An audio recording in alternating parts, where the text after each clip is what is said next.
ام ده چینا سر مجارکادی کو احمد الشارع راجعان دي برين كجي محمد البشير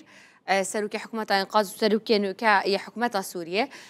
قوتيا كو دموچه فرمانبرين حكومة سوريا ده بهتا زيادة كرم اواكو هاتي راجعاندن اواكو موچاج الصدي 400 بهتا زيادة كر يعني 4 قات زيادة ببا از خازم بلا بكشين مثلا هندك زانياريان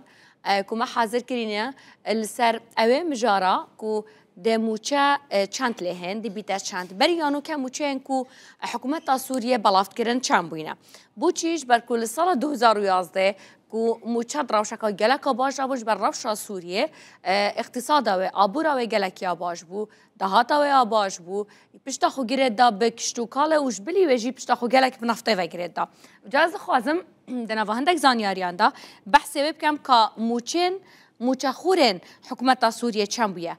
موچين وان هند كيمن اجاز بها بيجم يعني بلكي شواق ببن يعني موچاد باشترين روج دا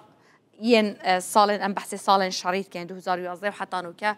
يعني موچه كي معدله جرم وار بگرين حتى كو 20 دولار شويه يعني افابويا موچكو حكومه سوريا بسر خلق خدا بلاف كريا يك تجب بيجم کو بو موچن چند مهم بهت موچت گارانتی کری نجبر کو بوجا 2025 هات یاره کرن اف اختن سرو که برای حکومت سوریه بو پشتی کو میتینگ یعنی جوین الگل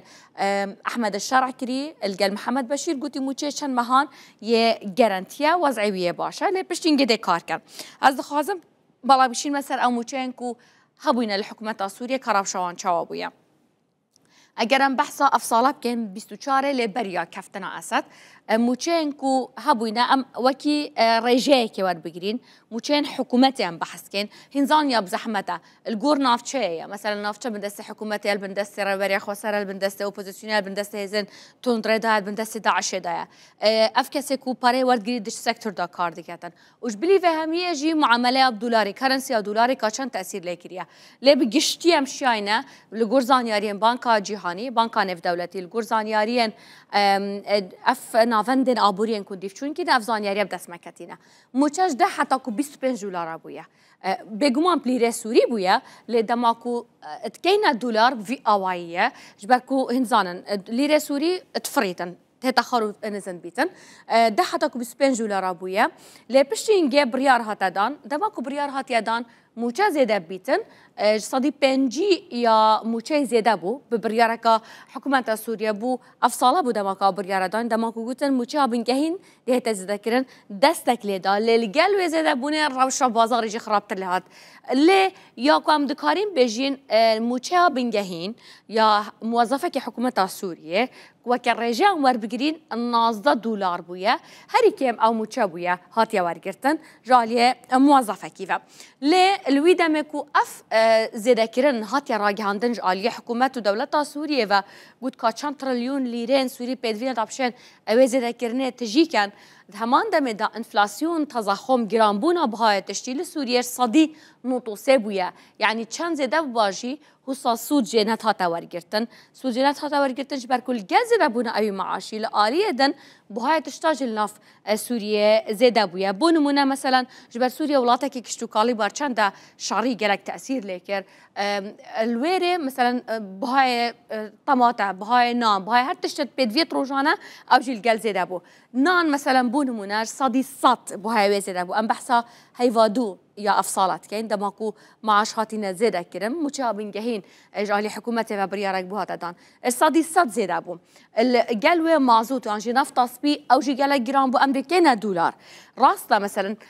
هر لتر كواب 12 سنتونيفا بويا او 12 سنتونيفا لتو حساب يجي بك دماكو موچه موظفي موچه كارمند حكومته لسوريا نازده 25 دلار بید اوه گاوه بس بو مازوت 12 سنتونیف بنیانجی بو لترکا بنزین 50 سنتان 9 دلاری بد اوه ده چله هیتن موچه بخویه کما و بو هر لترکا بنزین جی 9 سنت بچیتن بو هر لترکا هم بحث کن يعني القلوه زده بونه روش خراب تلهات ليلة داوية أحمد الشرع راجع هانديك وده موچه صدي 400 زده كد دما كان بحث كان صدي 400 ده موچه تزده كرن موچه چند حيوان جي ويا جارانتيا جبركو سازين حكومة نروخيانا سازين حكومة دس بكارخو كرينا وبردوامن أفيك بيجومان دل خلك خوش كده ما كوش صدي 400 بلان هبيت نها دراسات بكن كحكومات أفي موشة تركة دوي قافة موشة بيتشان ده موشة هريك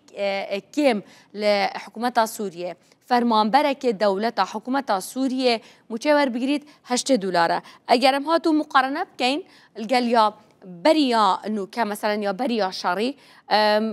مثلا منش كارماندا كما برسي كارماندا كما رودا كنت اسم موظف الدولة بوم معاشم $106 بو نو كام دبجين $106